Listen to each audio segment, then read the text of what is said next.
बात उस समय की है जब पांचों पांडवों को वनवास हो गया था।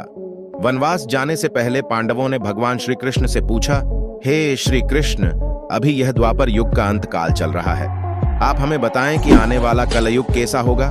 श्री कृष्ण जवाब देते हैं, मैं तुम्हें इसका सीधा सा उत्तर तो नहीं दे सकता, लेकिन हाँ, तुम पांचों भाई वन में जाओ और वन में जो कुछ भी दिखे मुझे आकर बताओ, मैं तुम्हें उसका कलयुग में प्रभाव बताऊंगा।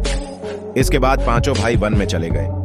उन्होंने वन में जो देखा वह देखकर आश्चर्यचकित रह गए। सबसे पहले युधिष्ठिर ने कहा, मैंने तो पहली बार 2 सूंड वाला हाथी देखा, यह मेरे लिए तो बहुत ही आश्चर्यजनक था।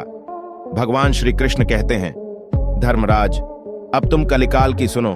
कलयुग में ऐसे लोगों का राज्य होगा जो दोनों ओर से शोषण करेंगे, बोलेंगे कुछ और, करेंगे कुछ और, मन में कुछ और होगा और कर्म कुछ और। ऐसे ही लोगों का कलयुग में राज होगा।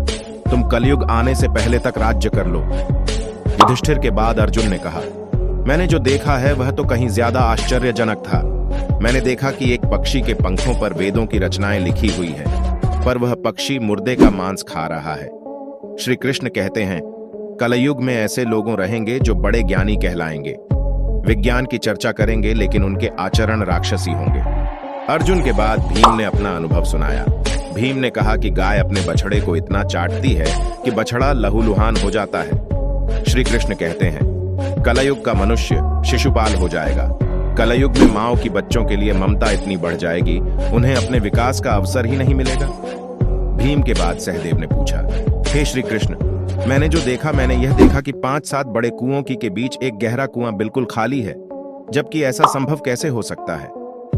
भगवान श्री कृष्ण ने जवाब में कहा, कलयुग में लड़की के विवाह में, मकान के उत्सव में, छोटे बड़े उत्सवों में तो लाखों रुपए खर्च कर देंगे, परंतु पडिढोस में ही यदि कोई भूखा प्यासा मर रहा होगा तो यह नहीं देखेंगे कि उसका पेट भरा है या नहीं।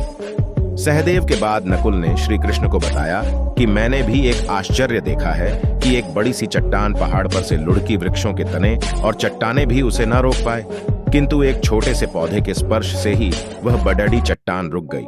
समझ नहीं पाया कैसे।